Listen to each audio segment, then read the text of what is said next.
every day to protect our neighborhoods and keep our families safe.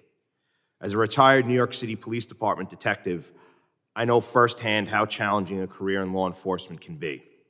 Regardless of the risk, police officers show up every day to put the needs of their communities first.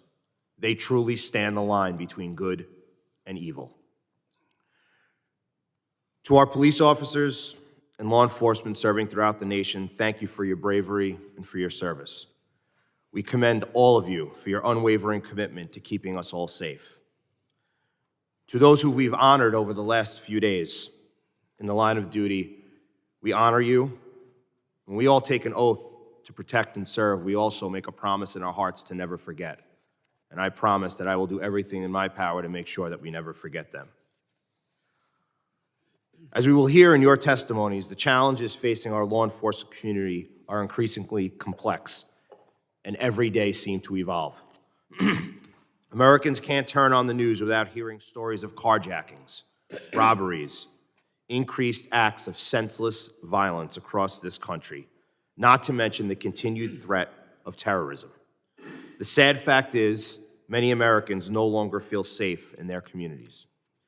As members of the Homeland Security Committee, we must ensure that our nation's law enforcement personnel have the resources and necessary tools to keep our communities safe and protect this great homeland. That is why we are dedicating this time to evaluate how the federal government can continue to support our state and local agencies. The Federal Emergency Management Agency, or FEMA, suite of preparedness grants assists state, local, tribal, and territorial governments to prepare for, protect against, respond to, and recover from terrorist attacks, major disasters, and other emergencies. From lessons learned after the terrorist attacks of September 11th, these grant programs provide local law enforcement with the vital training and equipment they need to prepare for new challenges as they arise in our communities.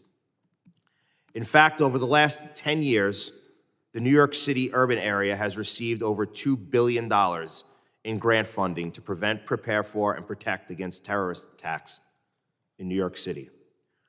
My home state has benefited immensely from the Urban Area Security Initiative, the State Homeland Security Grant Program, and the Transportation Security Grant Program, to only name a few.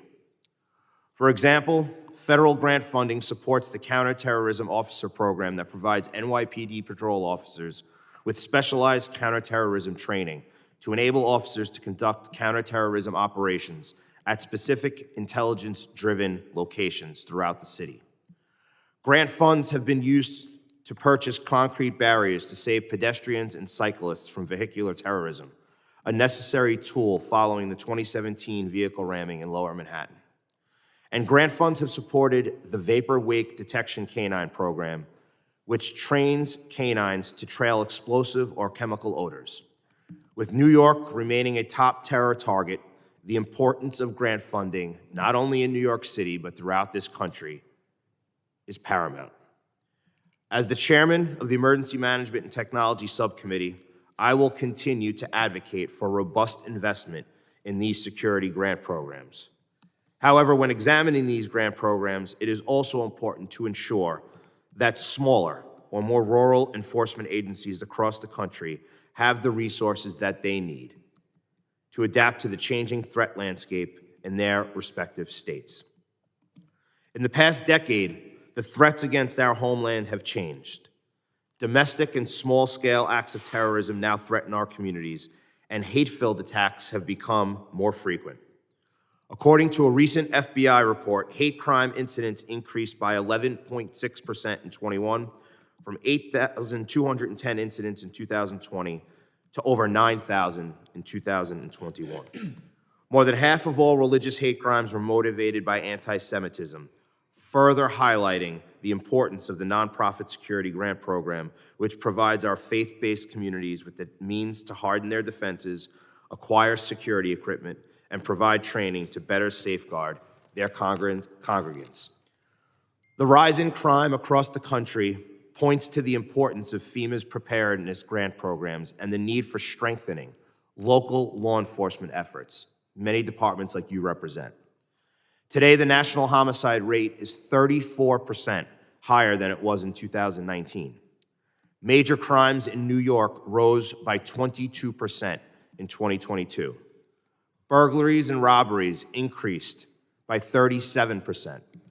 However, instead of supporting law enforcement, we've heard calls for slashing police budgets and defunding police, which have promoted soft-on-crime policies that allow repeat offenders to roam the streets.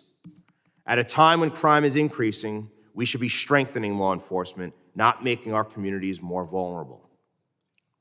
I want to take a minute to focus on New York, where Democrats impose cashless bail and criminal justice reform. And as someone who has lived and seen the criminal justice system at work, I understand all well that reforms do need to be made. But those reforms can't be done with a broad brush. They also can't be done without having conversations with people from law enforcement. And we've seen that now, in places like New York, criminals are free to roam the streets and once again commit more crimes after committing their first. We want to talk about gun violence. We should focus on gun violence and removing illegal guns off the street first. That's where our focus should be. Our focus should be on providing law enforcement with the resources that they need to take illegal firearms off the street.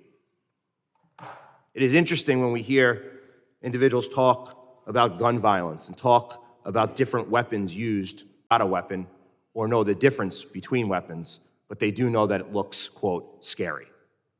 Well, what is scary is being in the middle of a street in some of the most violent neighborhoods in the communities that you represent or the ones that I used to patrol, and actually wrestling an illegal gun off the street with your life in your hands. So instead of focusing on where we're failing, we should focus and make sure that rogue DAs throughout this country who like to rewrite laws are actually putting bad people behind bars. Every day, our nation's police officers are on the front lines, responding to threats against our homeland. They're our heroes, and right now they need our support. Whether they serve in big cities like Los Angeles, or where I came from in the NYPD, or in smaller towns like Island Park, where I grew up, or Nassau County, or where you represent, we owe law enforcement community a huge debt of gratitude. I also want to talk about accountability, because it's a two-way street, and we must hold our police departments to a higher standard. Small and mid-sized departments need to be targeted investments to address ongoing challenges with recruitment, retention, and PTSD. We must ensure that police departments across this country, no matter how large or how small, are working effectively to serve the people, and it is our job to make sure that they have the resources they need to do that. I want to thank you for upholding the rule of law, and thank you for putting yourselves in harm's way to protect our freedom. I've mentioned it throughout this week that Police Week always makes me reflect back on the inscription at the memorial. Right under the line, it says, "It is not how these individuals died that made them heroes, it's how they lived." So let's make sure that we can do all we can to give the resources to the men and women that live every day protecting and serving. I look forward to hearing from our witnesses today to learn how we can strengthen local law enforcement efforts. Now more than ever, we must work together to protect our homeland. I think you'd all agree with me that the thousands upon thousands of 911 calls we've responded to, there's never once been a question asked whether you are a Democrat or Republican.